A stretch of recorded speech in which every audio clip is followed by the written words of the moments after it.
Hey team, Katie here from Equestrian Movement, and today we're going to be talking about our horse that is headbutting us and what to do about it.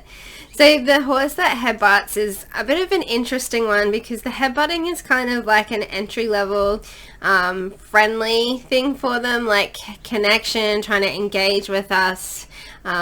It's a bonding thing, it's a relationship thing. They do use their head a little bit to push each other around and move each other off of resources and whatnot, but quite often what I see when the horses are headbutting is an entry-level form of trying to connect with us and that physical contact. But it's not fun, as you don't want to be on the receiving end of that nudge, especially if they've got a halter or a bridle on. You want to be able to just say to them, like, it's not something that requires punishment. They're not being naughty. They're not intentionally trying to hurt you. A lot of the time they don't actually recognize their size. And so it's important for these kinds of behaviors that we can just say, hey, can you be more gentle? You don't have to be rough or abrasive with them. You don't have to, flick them on the nose or do something punishment wise with them. A very simple, like, hey, like, too rough, back off, bud, is perfect. It's all you need. You just have to be very consistent and you have to follow through. So what can happen is, like, a lot of the times they'll give us that little nudge and that headbutt and we're like, oh, actually I quite like that, that's pretty cute, let's have a little cuddle, and then it can escalate and it can get a little bit more rough. Or you might be going, oh, I don't actually know how to deal with this problem. I don't want to smack them for it. I don't want to punish them for it. But I also don't want them to be doing it in the first place. So this is where it is a-okay to just gently set acceptable boundaries. You don't have to be rough about it. You can just say, hey, like, too much, back off.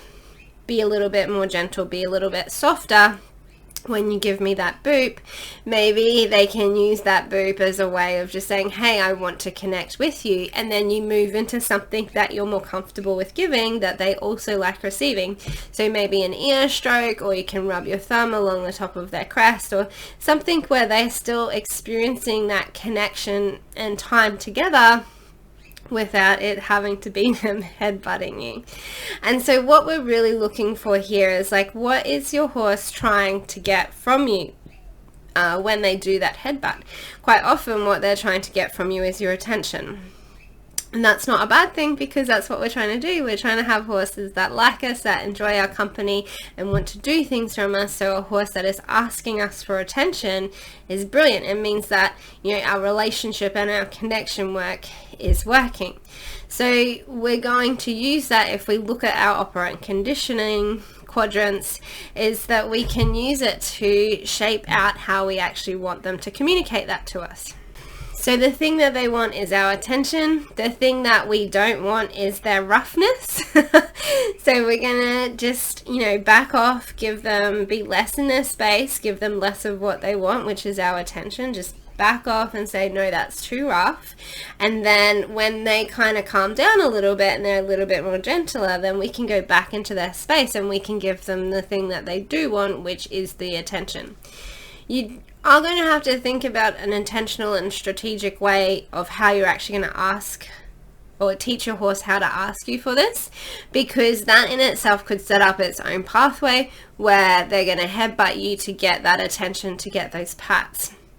So if you can think of, a way that you can communicate to your horse to ask that request of you.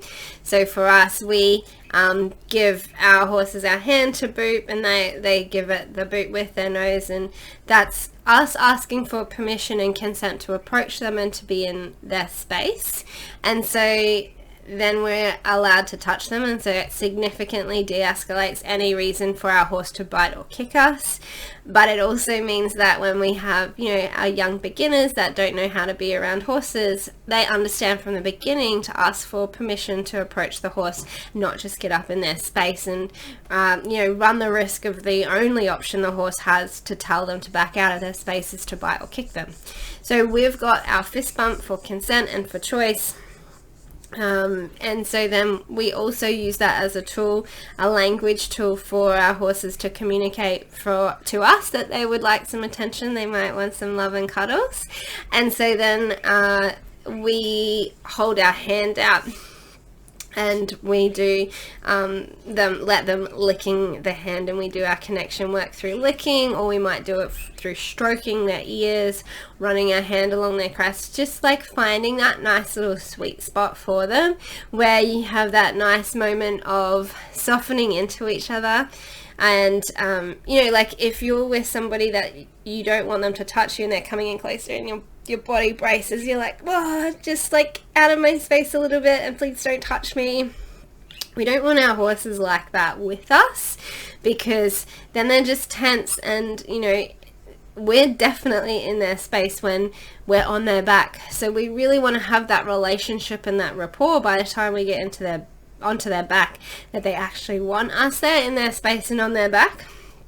And so we can start that conversation on the ground with that consent, with the fist bump. And then what we're going to do is we're just going to like soften and relax into each other. We actually have an episode of this on the podcast called The Softening, where we're looking for the horses to like soften into our space and us to soften into their space.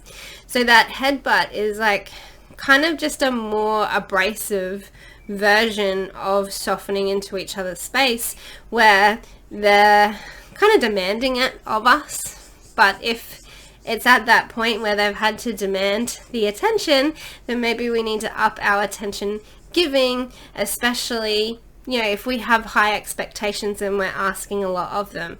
If we have demanding job for them. So for us, our horses are in the riding school, so I do ask a lot of them because they have to look after our students and do the work. You know, they're in full work, 3 hours, 4 days a week. So it is intensive work. A lot is asked of them. And so we need to be able to match the ask to the support, the emotional support. Why would they do this for us? And that's where our connection and our relationship work is. And we want it to meet the intensity of the workload that we're asking of them. If not, we want more. We want to give them more quality of relationship than what we are asking for them in return in regards to work. So, does your horse headbutt you? Pop a comment in the comment section. We've got 2 of our school horses that love a good headbutt, and we always know that it's a sign to check in with them and give them more emotional support.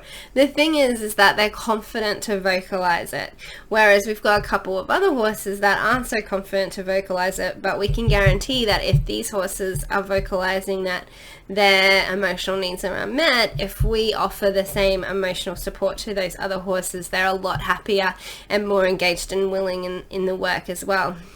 So part of it is your horse's confidence in communicating to you that it would like more attention. And then the other part is just saying, hey, that's not how you get my attention. Like, let's find another tool. You can even get your communication buttons, right? It's like, get communication button, and you can put hug on one and pats on the other. And you can teach them that if they press one, they're going to get cuddles. And if they press the other one, they're going to get scratches. And then they're booping something that isn't you. And they are smart enough and intelligent enough to actually decipher that and do that properly, do that well, to communicate that better to you. So we have plenty of options, and that's why we have our holistic horse handling program. Is we want to have, you know, an expansive toolkit of all of the different options that we have with regard to how we're going to communicate this to our horse and how we're going to build that language out. But first and foremost, we're paying attention to whether the horse is holding tension, whether they are comfortable with direction from us, and how they're actually responding to the ask. And then we can build out a beautiful conversation and language with our horses that is more enjoyable than being headbutted. Until next time, happy trails.